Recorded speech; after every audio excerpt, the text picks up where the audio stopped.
220 AD, the Great Wall. 1420, the Forbidden City.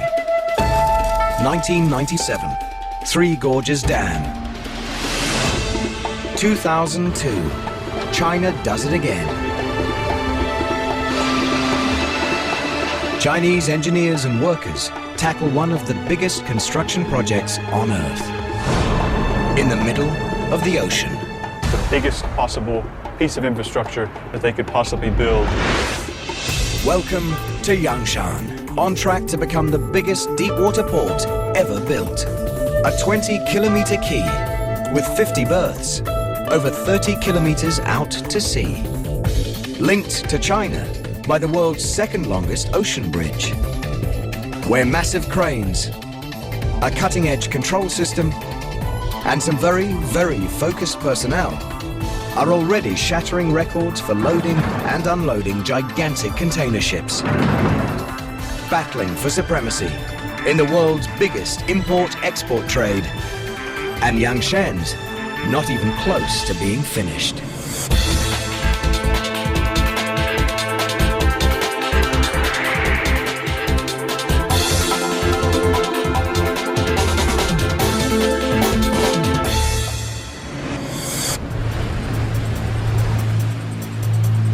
Spring 2007. The Gudrun Maersk, one of the largest container ships on Earth, sails 32 kilometers off the Chinese coast. Started turning so early, but due to the current, then I could see it afterwards. It was a good idea. Her deck stacked high with 3,000 shipping containers. A multi-million-dollar cargo. And 32 kilometers out at sea, the crew of the Gudrun Maersk is just about to put it all overboard. At one of the biggest cargo facilities on Earth. The Yangshan Deepwater Container Port. It'll be years before this megaport is finished, but Yangshan's docks are already over 3 kilometers long. On those docks, some of the world's biggest and brawniest cranes. High-tech trucks. One of the most advanced control systems at any container port. And some of the best container port operators in the business are getting ready for the Gudrun Maersk. They'll have a good day's work ahead of them, and they'll have less than a day to do it. From the moment this giant ship docks, they'll have just 20 hours to unload her 3,000 shipping containers and load her up with 2,000 more. Then they'll have to move the 3,000 unloaded containers to the mainland, over 32 kilometers of open sea. And there's no room for error. Every ship, every day, Yangshan's battling powerful rivals for supremacy in a billion-dollar business.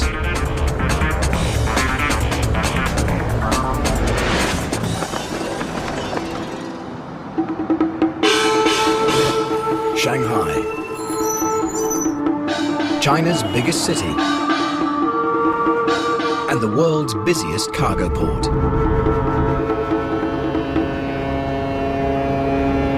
In the 21st century, China's export-import trade's exploding by nearly 30% per year. And Shanghai's in the right place at the right time. Located about halfway down the Chinese coast. Right at the point where the Yangtze, the world's third largest river, empties into the sea.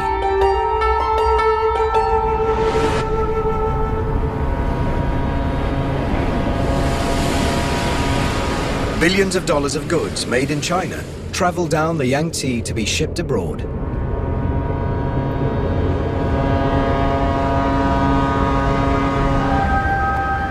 In 2001, that was 300 million tons of cargo. By 2005, it was nearly 800 million.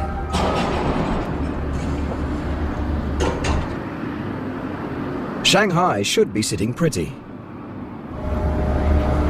But it's got problems. Big problems. Problems these two guys deal with every day.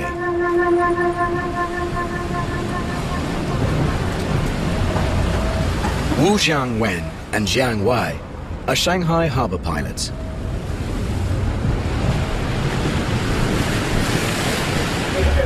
Their job, climb on board cargo ships arriving from the open sea and steer them to a safe berth at Shanghai's docks. And that's even harder than you think. The color of the sea reveals why. Muddy brown, the color of a river.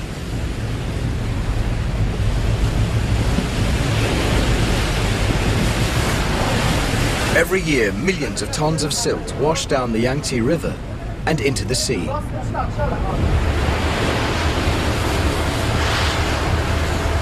Where the Yangtze meets the ocean, all that silt piles up in sandbars. Exactly where hundreds of ships are sailing into Shanghai.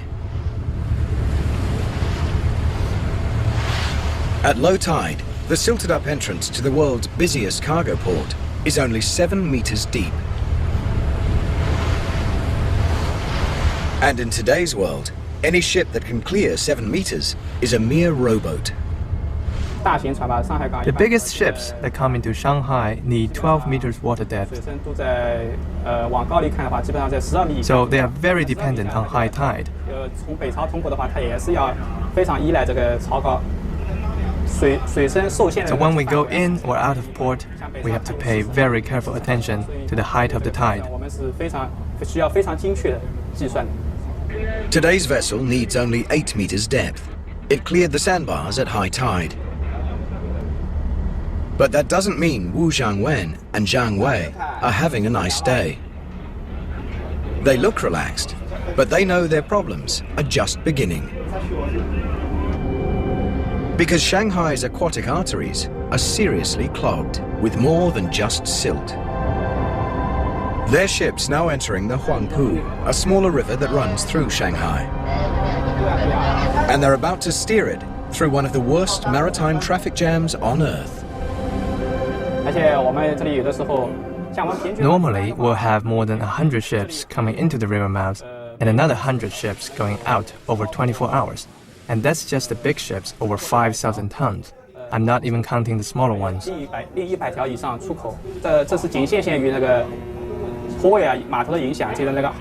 is not a simple matter of one ship following another. There are ports all along the river. Ships have to cut across traffic, so there is a lot of risk. Shipping expert Matthew Flynn compares sailing up the Huangpu to commuting to work in the middle of the Indianapolis 500.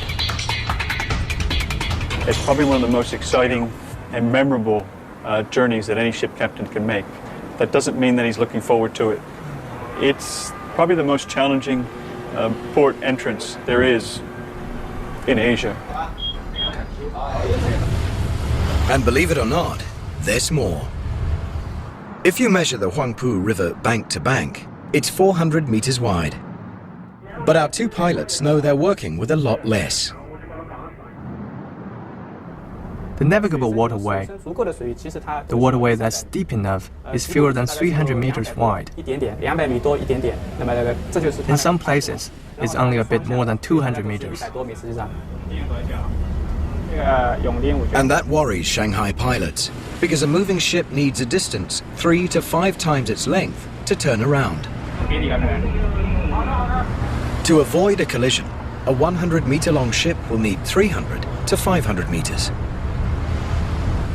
And on the Huangpu, it isn't going to get it. For instance, the ship we're on today is 145 meters long.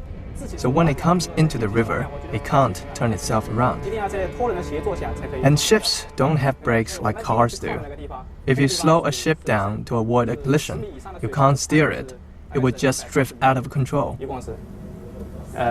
So if there is an emergency, there is nothing I can do.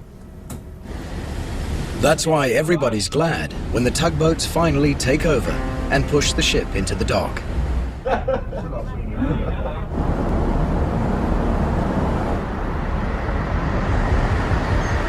Because to these guys, a cruise up the Huangpu is about as relaxing as steering a runaway truck through a crowded shopping mall. Shanghai's navigational challenges make life interesting for Wu Zhanwen and Jiang Wei. But why should they be a big problem for Shanghai? After all, Shanghai's been a world-class port for decades. All that time, the Yangtze was choking with silt. And the Huangpu was never much wider. So what's changed? This has. The size of the ships sailing into Shanghai. Gigantic container ships. The most cost-effective way to move enormous quantities of freight around the planet. If they can't get their cargoes in and out of Shanghai, Shanghai can't give the world what it needs. Ships will go elsewhere, and Shanghai will be left behind. After World War II, shipping containers revolutionized the cargo industry. Unlike loose cargo, packed containers could simply be offloaded onto waiting trucks and driven away.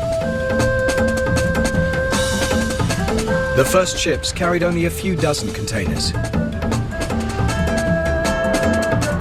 It didn't take a shipping genius to realize that the more containers one ship could carry per voyage, the more money ship owners would make. So container ships got bigger and bigger and bigger. Well, if you're making $1,000 per container that you're hauling across the ocean, it's a dollar and cents type of equation. The bigger ships that you can build, the more cargo that you can carry. In the 1990s, Shanghai built new container ports at Waigaoqiao on the ocean just beyond the mouth of the Yangtze. Ships docking at Waigaoqiao didn't have to sail up the Huangpu, and the water there was over 12 meters deep. For a time, things seemed fine, but then the ships got even bigger. As big as the Gudrun Maersk, over 40 meters wide, over 300 meters long, longer than the Eiffel Tower, and needing deeper water than Waigaoqiao could offer.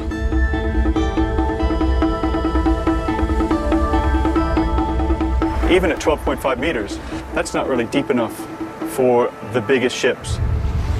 We're talking 9,000, 10,000, 13,000 TEU container ships. So you really want something that's at least 15 meters. Today's megaships, like the Gudrun Maersk, are in a class by themselves. A class called Post-Panamax, because they're too wide to fit through the Panama Canal. And they're also too big for Shanghai. Steering a 350-meter-long vessel up the traffic-choked Huangpu isn't the best idea. And the Huangpu's 400-meter-wide channel isn't much wider than the Gudrun Maersk is long. Turning would be a nightmare. And in the early 1990s, Shanghai gave the world's biggest ships something else to worry about. 2 suspension bridges spanning the Huangpu.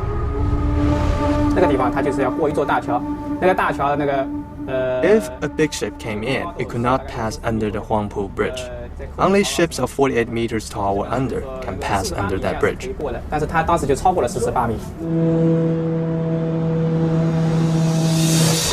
the 21st century, 30% of the world's shipping containers were traveling on post-Panamax vessels. And Shanghai still wasn't deep enough, wide enough, or big enough to let those ships come in. Problems competing ports like Hong Kong and Singapore didn't have. As China's economy exploded, everyone wanted a piece of the action. Shanghai couldn't handle the business, it would have gone elsewhere.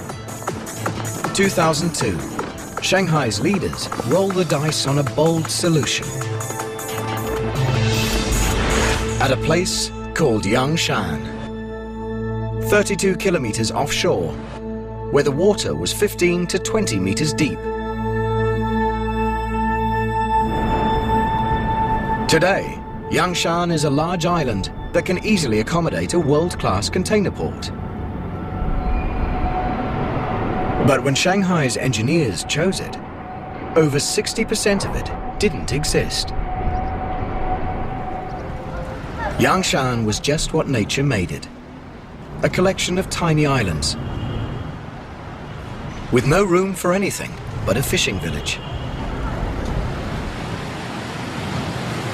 Engineers considered creating flat land by leveling the hills, but decided against destroying Yangshan's natural topography.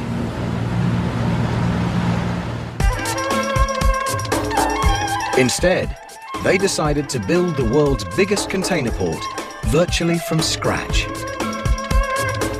Yangshan Port is this enormous deep water project that was built kind of on a fresh sheet of paper, the biggest possible piece of infrastructure that they could possibly build to stamp Shanghai's kind of dominance over container shipping.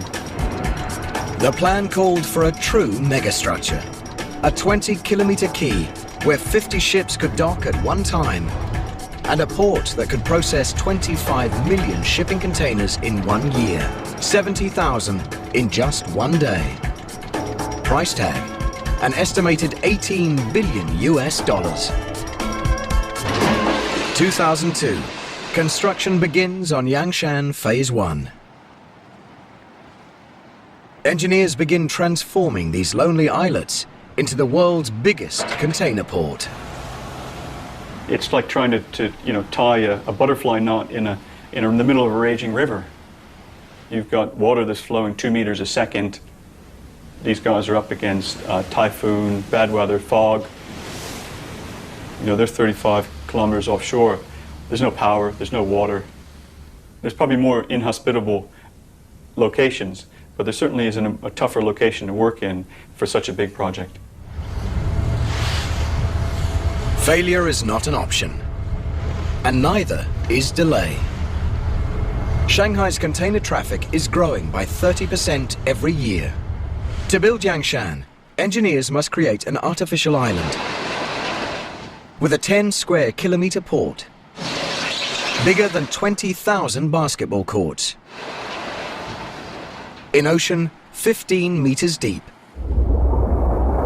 And that will take thousands of millions of cubic meters of soil. How do you get it? Enter the Sea Dragon, the mega dredge. Built in the Netherlands to clear Shanghai's monumental silt, this is a dredge like no other. When the Sea Dragon swings into action, you can see how it got its name. Its two massive suction arms bear an uncanny resemblance to monsters of the deep.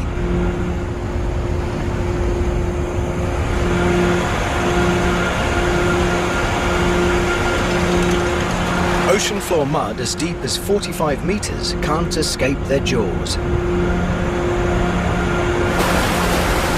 And they don't just eat a lot, they eat fast, thanks to some mega power topside. In the belly of this beast, two turbocharged 12-cylinder diesel engines generate 9,000 kilowatts of power each. With that kind of power, the Sea Dragon only needs to pump 1 hour to fill its hopper with mud. In China, 8 is a lucky number, so the Sea Dragon's hopper holds 12,888 cubic meters. That's over 200,000 kegs of beer. Once the hopper's full, two gigantic pumps drain the water from over 12,000 cubic meters of mud.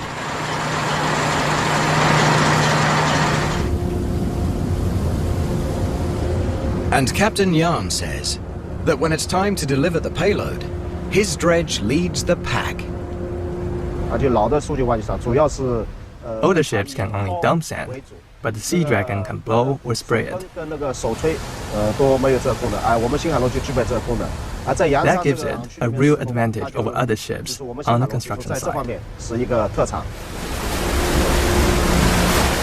The Sea Dragon worked almost a full year just to build Phase 1. Dumping 3,000 million cubic meters of mud enough to fill over 1 million Olympic swimming pools. Growing a man-made island in ocean over 15 meters deep. The Sea Dragon's done its job. For now. But there are still 2 more phases of Yangshan to build. And they'll need 13 billion cubic meters of mud, enough to fill Loch Ness. Turning open sea into 10 square kilometers of world-class container port in under 4 years is pretty impressive. But Yangshan only proves itself when the world's biggest container ships come to call. Now, one of the biggest, the Gudrun Maersk, is ready to unload. And the port of Yangshan has to unload her 3,000 containers, reload her with 2,000 more, and send her on her way in just 20 hours. Over those 20 hours, Yangshan's state-of-the-art technology and the people who run and manage it must once again show the shipping world that they're among the best. Because in this high-stakes world, no matter how good you are, you're only as good as your last ship.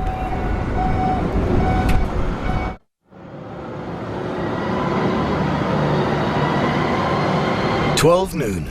Unloading the Gudrun Maersk begins.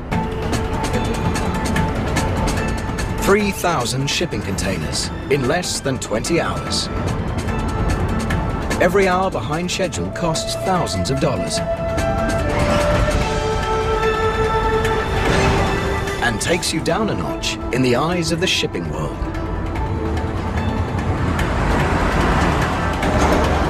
Only the best can pull this off. And Yangshan Deepwater Port has 13 of them. The STS-40 ship-to-shore crane, 50 meters high. That's as tall as the fabled Godzilla. And they're manufactured right in the neighborhood, at the Zhenhua Company on Chongqing Island at the mouth of the Yangtze, only 125 kilometers from Yangshan. The biggest crane factory in the world. But even at this mega factory where mountains of metal seem to float on air, the Yangshan cranes were a tall order.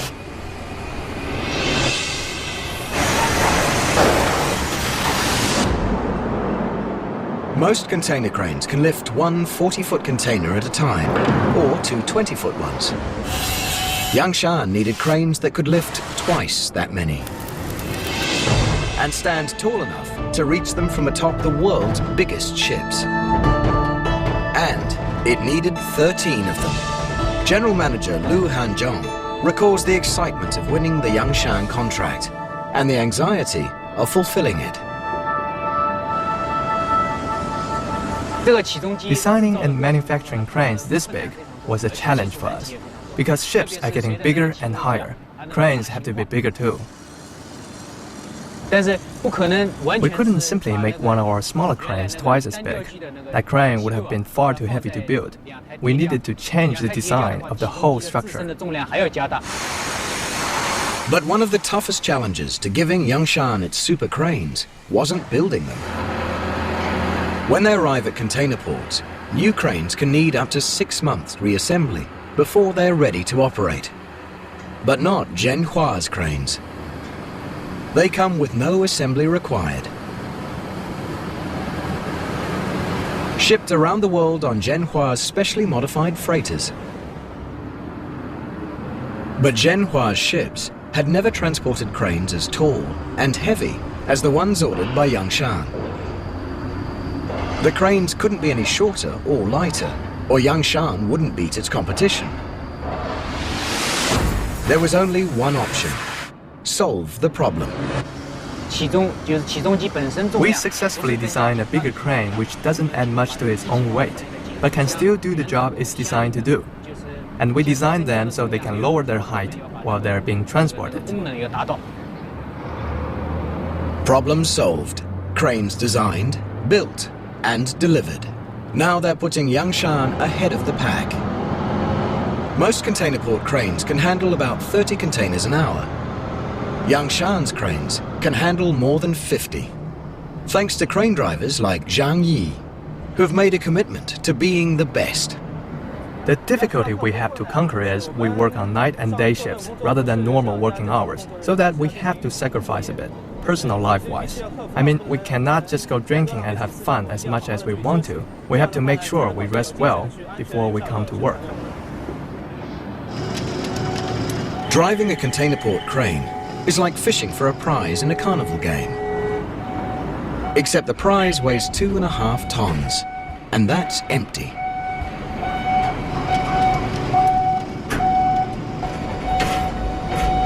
Sitting in a cab meters up, the operator has to maneuver the crane's lifter, called a spreader, into position over each container, then lower it by eye and by hand.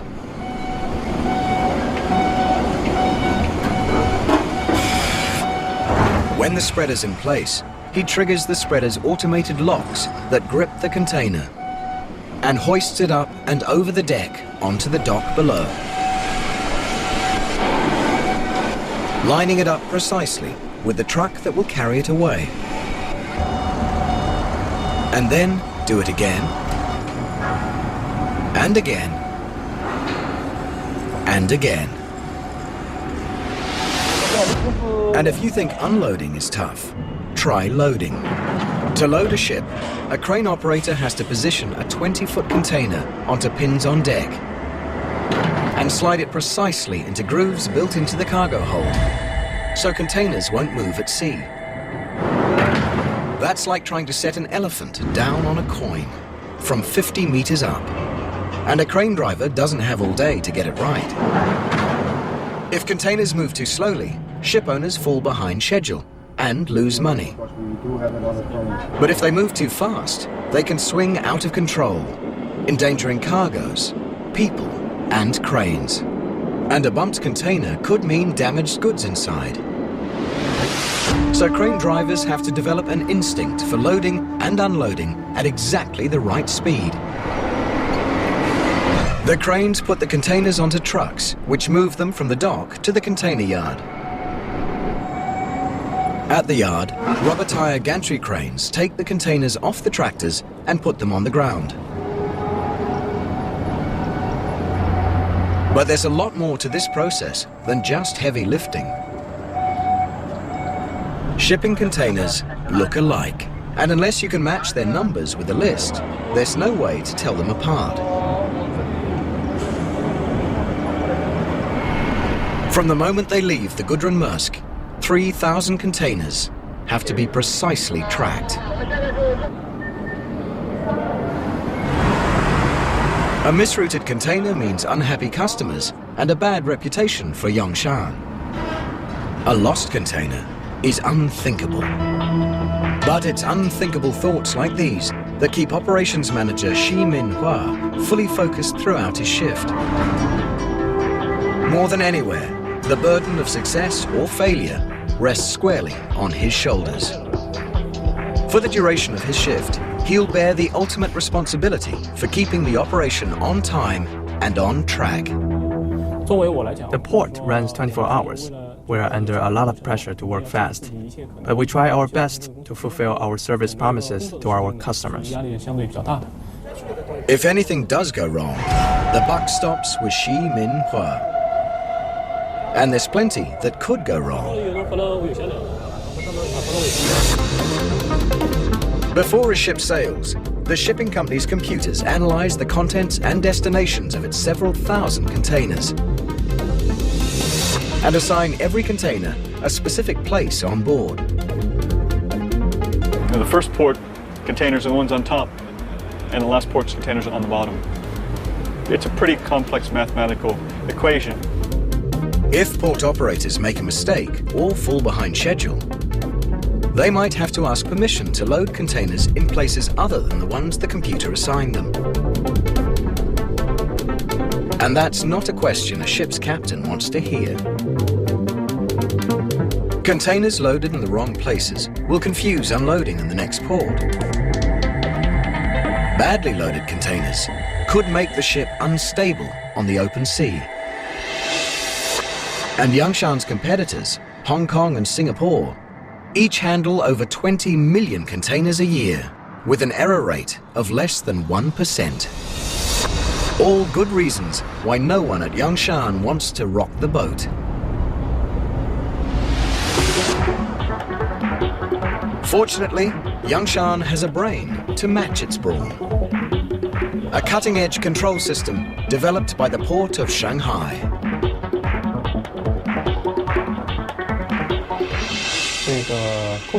The operation control room has a highly developed CCTV supervising system, which can help to detect any potential problems. We communicate through walkie-talkie. There are laptop computers on the wharf that receive a detailed operation plan delivered by the computer system. Cranes, trucks and rubber tire gantry cranes all have cab displays electronically linked to the port control room. So crane operators and drivers know exactly which containers they're moving, when to move them, and where they go. The trucks receive wireless orders from the computer terminal in the operation control room. Portable mini computers in the trucks display instructions on what to do and where to go. The trucks we use here are some of the best. They're equipped to transport containers on the left and the right. And the driver's cab has windows on 3 sides, which allows the driver to see a lot more.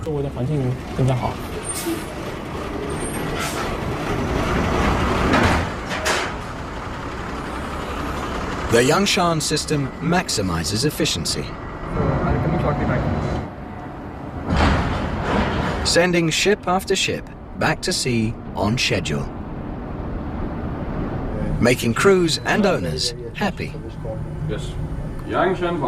So they're trying to sail at a specific time to meet a berthing window at another port down the road. Delays are just not acceptable. The unloading and loading goes on all night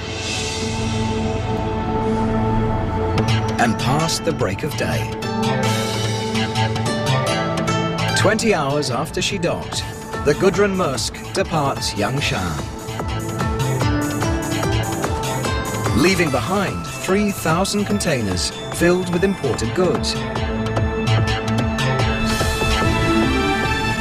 taking with her 2,000 others filled with exports.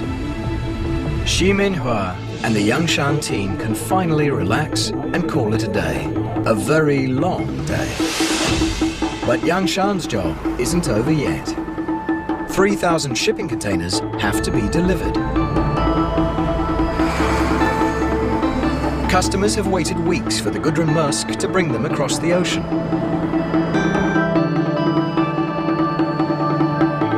And now they're sitting on an island 32 kilometers out to sea. To compete with other world-class container ports, Yangshan must move over 20 million shipping containers per year. But how do you maintain your competitive edge when you're on an island in the middle of the ocean? You build another megastructure. The Donghai Bridge. 6 lanes wide and 32 kilometers long. More than 12 times longer than the Golden Gate Bridge. The second longest ocean-spanning bridge in the world. The longest is just 80 kilometers to the west, spanning Hangzhou Bay. Building a bridge this long on land would be tough. Building it over the open sea is a logistical nightmare. It's not like you're a steel worker building a skyscraper. You don't have electricity out there. Everything that you need to do your job has to be taken in by barge and back and forth in that fashion. Just designing the Donghai Bridge was a mega challenge. It had to be wide enough for 6 lanes of truck traffic, high enough to let some of the world's biggest ships sail underneath, and strong enough to withstand all that nature would routinely throw at it. Typhoons every summer. Currents ripping past at 2 meters per second. 6-meter waves.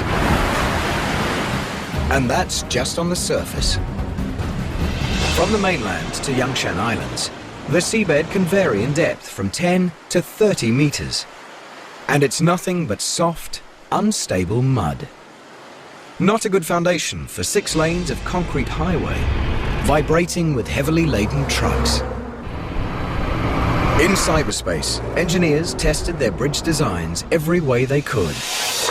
With waves, winds, truck accidents, and colliding megaships, to discover which design would best survive. In the end, they chose not one design, but 2. Most of Donghai is a box girder bridge made of over 600 concrete spans. The longest spans are the length of 4 volleyball courts. But in 2 places, it becomes a cable-stayed suspension bridge, with one span rising high enough to let ships pass underneath. And it spans the waters in a graceful S-curve. So ships passing under it can sail at angles to strong ocean currents.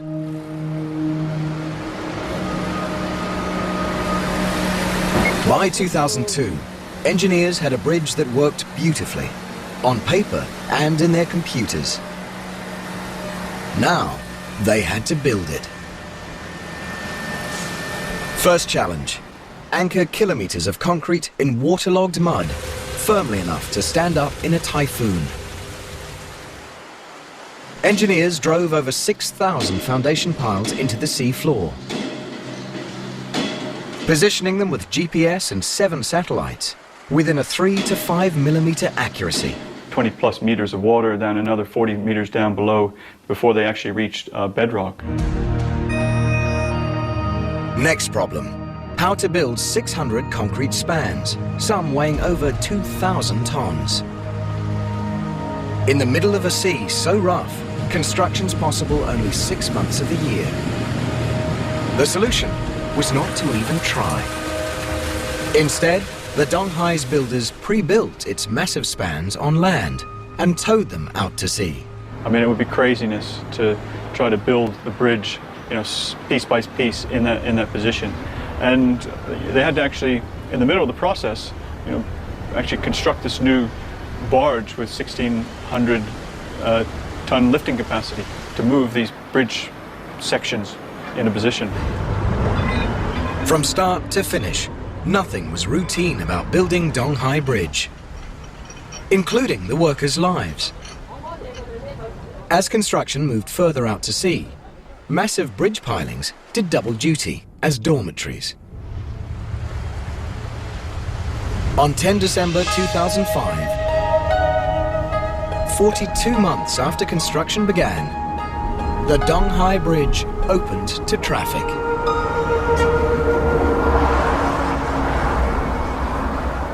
Since then, nearly 3 million containers have crossed its S-shaped span.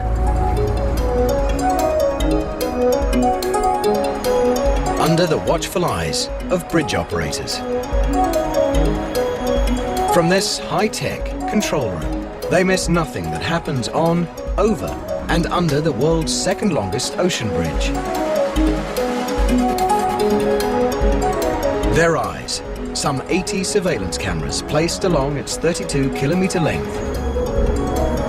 Electronic eyes that never close. And for good reason. The Donghai Bridge is a triumph of engineering over nature.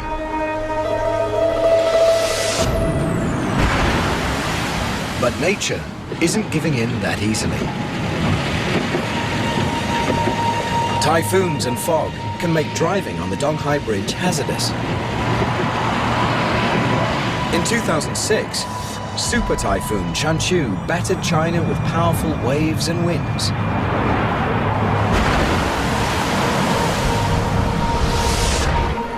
The bridge stood its ground. And by mid-2007, Yangshan had moved Shanghai from world's 3rd biggest container port to number 2. Only 1 million containers behind its rival Singapore. When it's completed in the year 2020, Yangshan Island will be the world's biggest container port. Its wharves stretching an awesome 20 kilometers, with berths for 50 ships, capable of handling 25 million shipping containers a year. No city has ever achieved what Shanghai has done with the Yangshan Deepwater Port. It was a tremendously visionary project. For the city fathers of Shanghai to actually create this over such a short time frame was tremendously far-sighted. It's a very emotional issue, I think, for everyone, from the guy in the street, to the city leadership, to the country leadership. They all know that, Shanghai is the #1 port in China, will be the largest container port in the world. And, that's something that you don't see in Europe or the United States. For someone, in Los Angeles versus Oakland saying, geez, we've got the biggest container port in the United States, they don't know, and they probably don't care. But here, it's something that everyone knows about, and it's something that they're intensely proud of achieving. But shipping companies are already designing even bigger container ships. Mega ships that will demand even longer docks, bigger cranes, and deeper water.